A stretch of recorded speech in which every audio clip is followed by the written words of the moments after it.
Hello guys, good morning. सकाळचे वाजले आहे 7 आणि आज सकाळी सकाळी मला केकसाठी ऑर्डर आला होता. त्यांची डिमांड होती की आम्हाला काहीतरी वेगळा केक पाहिजे. सो मी त्यांना जंगल थीमचा केक बनवून देणार आहे आणि त्याचं मी सुरुवात केली मांडायला. सकाळी कॉल आला, लगेच मी माझे कामं आटोपले. आंघोळीच्या आधी मी पहिले बॅटर मांडून दिलं केकचं आणि इथे मी बॅटर तयार करून राहिलेली आहे. इतकं म्हणजे लेट होत होतं मला. आज कामही भरपूर होते आणि मला छोटंसं बाळ असल्याने मला त्याचंही मॅनेजमेंट बघावं लागते. सो इथे मी डस्टिंग केली आहे केकच्या टीनला. ॲक्च्युली मला पहिले मोठा टीन मांडायचा होता आणि मग लहान मांडायचा होता, पण माझं काही तेवढं लक्षात राहिलं नाही. सो मग मी त्याच्यासाठी पहिले मग छोटाच टीन मांडून दिला आणि ते मांडून दिल्यानंतर त्यानंतर मी बाकीचे कामं केले. कामं झाल्यानंतर 1 तास लागला मला केक बेक करायसाठी. सो तो केक झाला तयार आणि इतका सुंदर स्पॉन्ज आला होता, त्याला खूपच छान आला होता. स्मेलही खूप छान येत होती. माझी मुलगी म्हणत होती, मम्मा किती सुंदर बनवला आहे केक तू.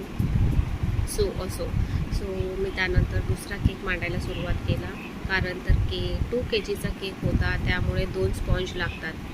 आणि त्यानंतर तो केकसुद्धा तयार झाला. त्याला थंड व्हायसाठी मी साईडला काढून ठेवलं होतं आणि त्यानंतर मी मुलांना जेवण वगैरे चारलं आणि केक बनवायसाठी सुरुवात केली. सो इथे तुम्ही बघत असाल मी क्रीम बनवत आहे आणि क्रीम कधीही बनवायच्या अर्ध्या तासाआधी बाहेर काढून ठेवायची. आणि त्यानंतर मी क्रीम बनवली, केक बनवायला आता सुरुवात केली. इथे तुम्ही बघत असाल मी केक साफ करत आहे, तर ते डस्टिंग केलेलं असते ते त्याला साफ करावं लागते. आणि आता इथे कटिंग सुरू आहे. केकची मी कटिंग करून राहिली आहे. मला नेहमी दोऱ्यानेच परफेक्ट बनतं असं वाटते, सो मी त्याच्यानेच कट करते नेहमी. कट झाल्यानंतर आता मी पायपिंग बॅग भरत आहे आणि सगळ्यात आखरी मी कधी पण क्रीम लावते, जेणेकरून तो केक सरकला नाही पाहिजे. सो इथे मी केक बनवायला सुरुवात केली आहे. क्रीम लावून राहिली आहे, त्याच्यावर मी क्रश टाकलेला आहे बटरस्कॉचचं आणि त्याचे जे बटरस्कॉच असतात ते खूप छान लागतात. सो दुसरा लेअर घेतला, सेम तीच पद्धत घेतली, क्रश टाकला आहे त्याच्यामध्ये आणि परत तेच काम करत आहे. हे सगळं करत असताना पहिले केक यायचा नाही मला, तर आता इतकी चांगली फिनिशिंग येते आणि सगळ्यांना एवढा आवडतो माझ्या हातचा केक की खूपच जास्त. आणि सगळेजण मला एकच प्रश्न विचारतात, ताई तुमच्याकडे केक इतका कॉस्टली का बरं आहे? तर कॉस्टली याच्यासाठी आहे की सगळ्या गोष्टी मी वेळेवर बनवते, आधीच बनवून ठेवत नाही. ज्या दिवशी ऑर्डर दिला त्या दिवशीच मी केक त्यांना ताजा बनवून देते आणि माझे सगळे प्रोडक्ट महागाचे राहतात. एक होम बेकरसाठी ह्या सगळ्या गोष्टी करणं थोड्या कठीण जातात. जसं की मला 2 मुलं आहेत, त्यांना सांभाळून सगळं करून हे सगळ्या गोष्टी करावं लागतात आणि तेवढं तर कॉम्प्रोमाइज सगळ्यांनाच करावं लागते. कोणामध्ये जर इच्छा असेल किंवा काही हुनर असेल, त्याला जर काही करायचं असेल तर तो आपल्या जिद्दीने सगळं काही मॅनेज करून तो करू शकतो. सो तुम्ही पण प्रयत्न करा. ज्यांना असं वाटते की हो बा मी खरंच करू शकते, कुठलाही व्यक्ती पूर्ण कामं करून प्रयत्न करून तो सगळं काही करू शकतो. सो इथे तुम्ही बघू शकता माझा केक तयार झालेला आहे. हा 1 kgचा आहे खालचा पोर्शन, तो त्याला मी येलो कलरचं केलेला आहे. खालचा भाग येलो कलरचा ठेवलेला आहे. जंगल थीमचा केक असल्याने मी थोडंसं कलरफुलच केक बनवून राहिलेली आहे. इथे मी दुसरा केक घेतलेला आहे आणि त्याला पूर्णपणे क्लीन करून आणि नाही का आपलं कटिंग करून राहिलेली आहे.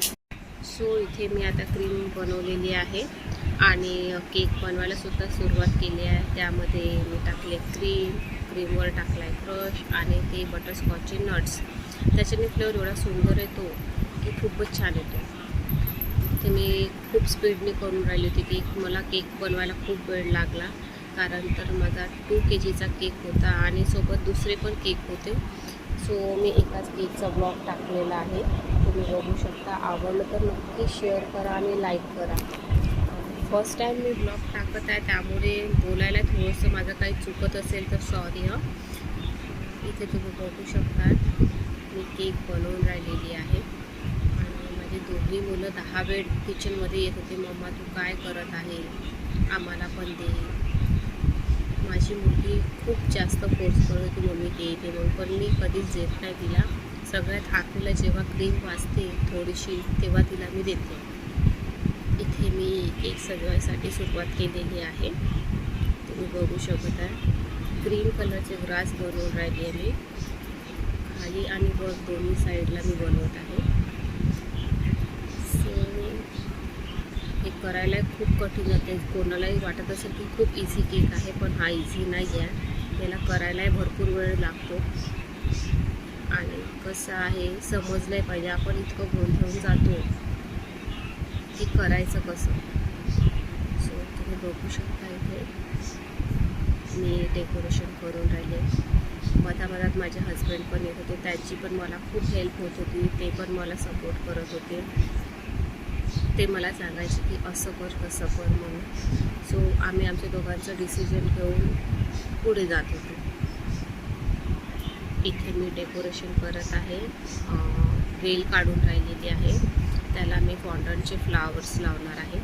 मी सगळ्यात लास्टमध्ये फॉन्डंटचं काम करणार आहे, कारण तर सगळ्यात आधी जर मी ते काम करेल तर ते फॉन्डंट मेल्ट होऊन जाईल. सो इथे मी वरच्या भागाला वेल काढते आणि खालच्या भागाला सुद्धा वेल काढून राहिलेली आहे. वेल काढायला सुद्धा माझे हात कापत होते, कारण तर ते फर्स्ट टाईम मी काम करत होती. आणि इथे तुम्ही बघू शकता मी वेल काढलेला आहे. आता इथे मी स्टिकर लावायला सुरुवात केली आहे. मला विचारत होतं मी हे इथे लावू की इथे लावू, कारण तर कधी पण केक परफेक्ट दिसला पाहिजे आणि कस्टमरला आवडला पाहिजे. सो इथे मी स्टिकर लावायला सुरुवात केलेली आहे. मला विचारत होता की मी कसं करू. आणि ते फॉन्डंटचं नाव घेतलं होतं, बाळाचं नाव लिहिलं. त्याचा फर्स्ट बर्थडे होता. मी फॉन्डंटनीच नाव लिहिलेलं होतं आणि फ्लावर पण फॉन्डंटचेच बनवलेले होते. फॉन्डंटचे फ्लावर बनवले आणि माझा केक तयार आहे. सो तुम्ही बघू शकता. आवडला असेल तर नक्की लाईक करा आणि शेअर करा.